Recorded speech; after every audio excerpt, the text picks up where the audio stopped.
উদ্দেশ্যটা কি ছিল? বাংলাদেশ থেকে একটা বক্তব্য, একটা রিয়াকশন এসেছে, আমরা একটু শোনাই আগে, তারপর আমি আসছি আপনার কাছে আবার এই বিষয়টা নিয়ে। দেখেন, এটা আকাশ পাতাল বলে তো লাভ নেই।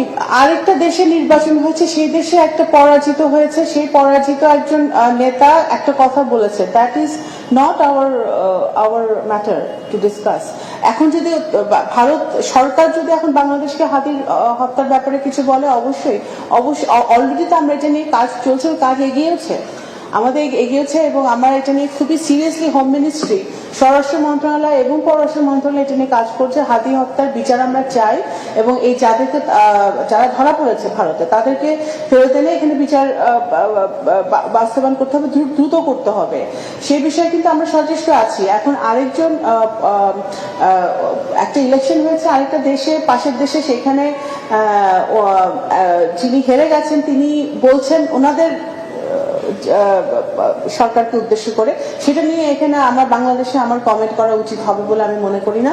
এবং কিন্তু আমরা হাতি হত্যার ব্যাপারে আমরা ডিরেক্টলি গভর্নমেন্টের সাথে, কারণ আমার যদি এই কালপ্রিটদেরকে ফেরত আনতে হয় তাদেরকে কিন্তু আমার ভারত সরকারের সাথে কূটনৈতিক সম্পর্কের মাধ্যমে আমার ফেরত আনতে হবে, এবং সেগুলো কিন্তু আমরা কাজ করছি খুবই সিরিয়াসলি, এবং এটা কিন্তু এগিয়েছে, বেশ ভালো এগিয়েছে। তো সুতরাং আমরা ওই দিকে আগাতে চাই। হ্যাঁ, তা এখন সেটা যদি বাংলাদেশের সাথে যদি তারা কোনো কথা বলে তখন সেটা আমরা দেখব।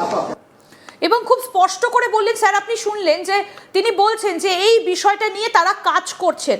মমতা বন্দ্যোপাধ্যায়ের বলা এই বক্তব্যটা কতটা সমস্যার সৃষ্টি করতে পারে এবার? দেখুন, ইলেকশন রেজাল্ট বের হওয়ার পর আপনার বাংলাদেশের একটা প্রস্তুতি দাঁড়িয়ে পড়েছে, চেঞ্জ হয়ে গেছে। ওখানে বিএনপি কোনো প্রবলেম হয়নি, রাদার আপনি ওদের সংসদে যেটা হচ্ছে, আপনি ডেমোক্রেটিক প্রসেসে যেটা ওরা কথা বলছে ওটা শুনুন, কত সুন্দরভাবে ওরা বলছে। আপনি এরা রাজাকারের সন্তানেরা যারা এখানে এসেছেন, অনেকগুলো লোক যারা 1971-এ যারা মুক্তিযোদ্ধা ছিলেন, যারা এখন মেম্বার অফ পার্লামেন্ট আছেন বিএনপি, ওরা তো দুষছেন, এটা সবার ওপেন ডোমেনে আছে, সবাই শুনতে পেরেছে। বাংলাদেশ জামাত ইসলাম, ওর মুখটা ছোট হয়ে গেছে জানেন। আর ওখানে এটা অনেক হাজার হাজার ভিডিও, ওখানে তো লোক বলছে ওখানে বাংলাদেশে আমাদের ভাই বোনরা খুবই ইন্টেলেকচুয়াল। গতকাল আমাদের আবার একটা মা আর একটা মেয়ে, একটা ছোট মেয়েকে, হিন্দু মেয়েকে ওদের ডেড বডি পাওয়া গেছে। প্রত্যেক দিন ওখানে বাঙালি হিন্দুকে মারা হচ্ছে। এক শব্দ মুখ থেকে বেরিয়েছে? কোনো কনস্পিরেসি ইনি বলেছেন? ইনি বলেছেন যে আমাদের যে ইসকনের যিনি চিফ আছেন মহাপ্রভু, ওনাকে এতদিন ধরে জেলে আছে, উনি কোনোদিন কথা বলেছেন?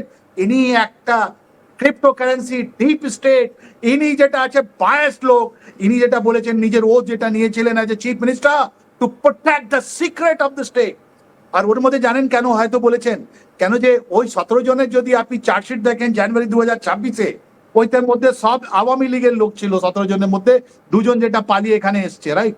আমাদের কাছে বাংলাদেশের সঙ্গে এক্সট্রাডিশন ট্রিটি আছে, আমরা তো ওদেরকে ফেরত দেবো, কিন্তু ওর আগে ইনশিওর করতে চাই কি নির্দোষ যাকে ইউনুস পাঠিয়েছিল, এই চার্জশিটটা তো ইউনুস ফাইল করেছিল, বিএনপি গভর্নমেন্ট দেয়নি। বিএনপি গভর্নমেন্ট এই ম্যাটারটাকে আপনার সেটেল করতে চায়। এই ম্যাটার সেটেল করার জন্য হয়তো ওরা ইন্টেলিজেন্স শেয়ার করেছিল আমাদের দিল্লি থেকে ডিপ্লোম্যাটিক চ্যানেলে, ওদেরকে ধরা হয়েছে স্পেসিফিক। নাহলে ইনি বলে দিন কি উনি কোত্থেকে, আমাদের পশ্চিমবঙ্গে পুলিশ কোত্থেকে পেলো কি এরা বাংলাদেশি? কোনোদিন একটাও বাংলাদেশি ধরেনি যতক্ষণ আপনার এটা আপনার ইডি বা সিবিআই বা আইবি রিপোর্ট যদি না হয়।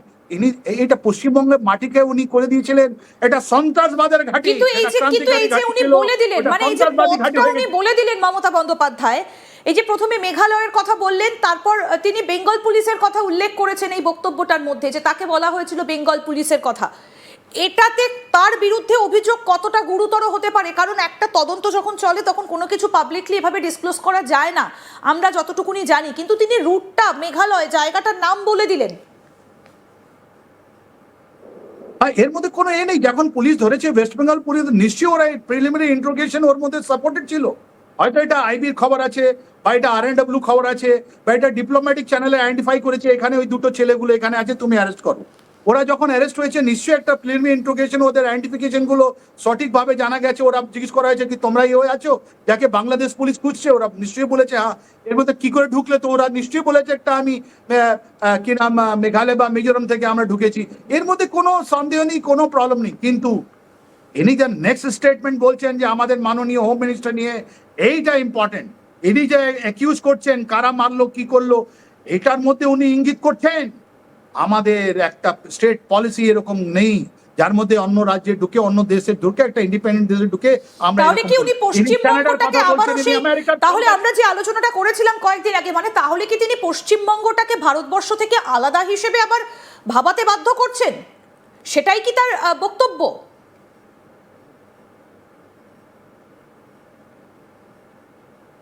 স্যার শোনা যাচ্ছে? আমরা আবার যোগাযোগ করার চেষ্টা করছি। ডিফেন্স বিশ্লেষক বিশেষজ্ঞ আর কে শ্রীবাস্তব আমাদের সঙ্গে ছিলেন, কিন্তু মমতা বন্দ্যোপাধ্যায়ের এই বক্তব্য এবং তার বিরুদ্ধে দেশদ্রোহিতার অভিযোগ এবং তার যে বিরুদ্ধে যে অভিযোগ সেই কপি এক্সক্লুসিভলি আজ তাক বাংলার হাতে রয়েছে এবং সেই কপি আপনাদেরকে পড়ে শোনালাম যে তার বিরুদ্ধে কি কি অভিযোগ আনা হয়েছে, কি কি ধারা দেওয়া হয়েছে তার বিরুদ্ধে, এবং একাধিক অভিযোগ উঠছে তার বিরুদ্ধে।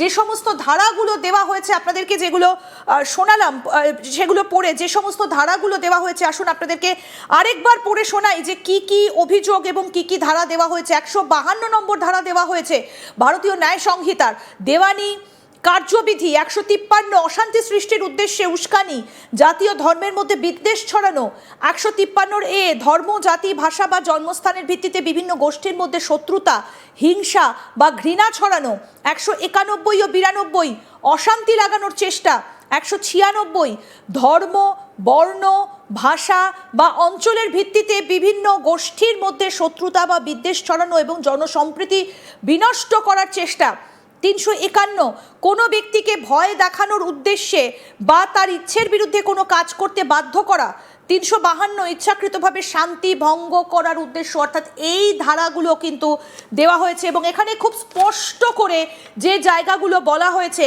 যে ফার্দারমোর কি কি বলা হয়েছে, the accused being a former chief minister and former holder of a constitutional office was expected to uphold constitutional values and maintain restraint in matters affecting national security and foreign relation।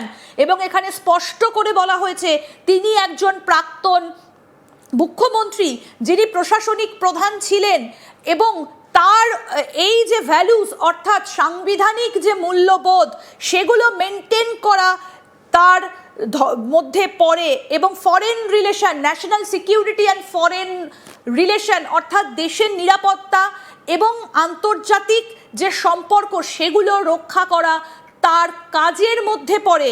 কিন্তু তার বিরুদ্ধে যে অভিযোগগুলো উঠেছে যে তিনি এগুলো ভঙ্গ করেছেন by making such provoking public statement, অর্থাৎ তার এই যে লোকজনের মধ্যে এই প্রভোকেটিং অর্থাৎ মানুষকে প্রভোক করা, তার এই বক্তব্য উত্তেজিত করে দেওয়া।